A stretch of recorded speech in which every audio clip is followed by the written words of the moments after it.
c'est l'écœurant qui a eu l'idée de poser sa lasse de tapis roulant, là. Mais si je l'avais devant moi, j'y pèterais la gueule en dessous. Le petit, lui, il s'est tout de suite garroché dessus, puis il s'est mis à descendre en courant. Oh, veux-tu pas courir de même? Toi, si je te pogne, tu vas avoir affaire à moi. Arrête de courir, tu vas te tuer. Il s'est pas arrêté avant d'être rendu au milieu du tapis. Enfin, non, aie pas peur, monte, y a pas de danger, puis c'est le fun. Le petit torfis. Mais c'était pas le petit qui s'en venait. C'était deux des grands maudits échevelés qui prennent des cours d'art dramatique en face de la station et qui se promènent sur la rue Sainte-Catherine, rien de nous autres. T'as peur, la grosse? Tu viens d'arriver en ville? T'as jamais vu ça, le tapis roulant?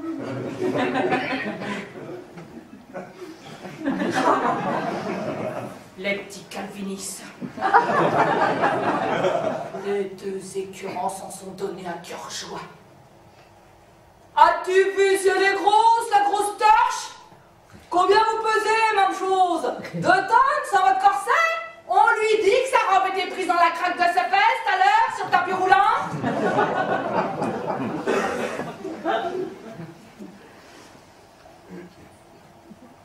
Je leur ai même pas répondu.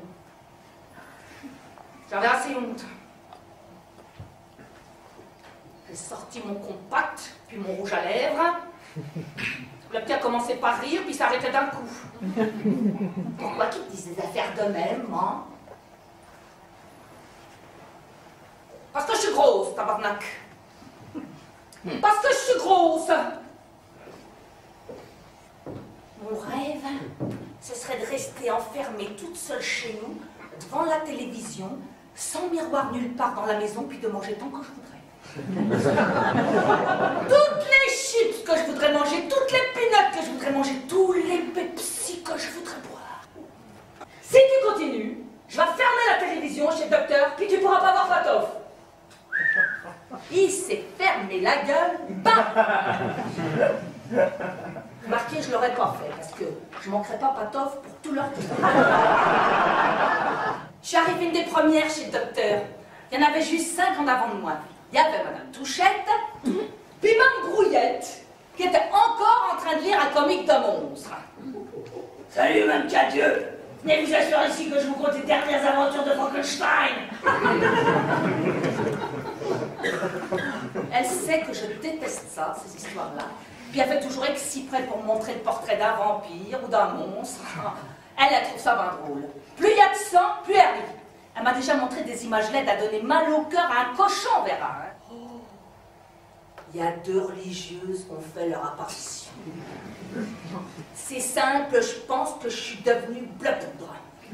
La Brouillette a plongé le nez dans son comique, la Lucille dans son tricot, la Gladue a sorti un Kleenex, puis moi, resté comme une belette empaillée. Les 2 sœurs nous ont regardés comme si on avait la lettre, puis sont allées s'installer dans le petit salon à côté, où personne de nous autres va jamais parce qu'il n'y a pas de télévision, puis qu'on ne peut pas rentrer à plus que 4 ou 5. Raymond va se marier.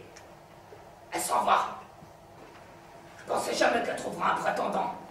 Je veux dire, c'est ma fille, je l'aime bien, mais elle est laide. Elle a trouvé un gars aussi laid qu'elle pour la marier. Ils ont l'air heureux comme des enfants. Et que je te minouche par-ci, je te donne un petit bec sucré par-là. Excusez-moi, je voulais pas vous déranger avec ça. Alors la Gladue, elle était au bord des larmes. Oh, maman Brouillette, voyons, vous ne nous dérangez pas. Moi, le monsieur Blanchette en question, il m'énerve. Premièrement, moi, un homme qui vient voir un gynécologue. Une fois ou 2 par mois, je trouve ça louche. Je le trouve un peu trop fin, un peu trop poli, un peu trop propre, un peu trop souriant à mon goût, un peu trop tirac à tes épingle. C'est nul. Bon, j'irai pas jusqu'à dire que c'est une tapette. Ça, je le sais. D'abord, le docteur me dit que c'est pas vraiment de la graisse que je fais. Hein. mais de la rétention d'eau. Qui me donne des piqûres pour me faire pisser, puis des pilules pour me faire pisser, puis il faut que je boive au moins 4 pintes d'eau par jour pour me faire pisser. Ça fait qu'une fois que j'ai fait tout ça, bah, je pisse sur un vrai temps, hein. Je bois 2 gorgées, j'ai envie. Je ris 2 secondes, j'ai envie. J'ai un peu froid aux pieds, j'ai envie. L'hiver, c'est effrayant, hein. Sitôt que j'ai mis le pied dehors, faut tout de suite que je rentre, hein.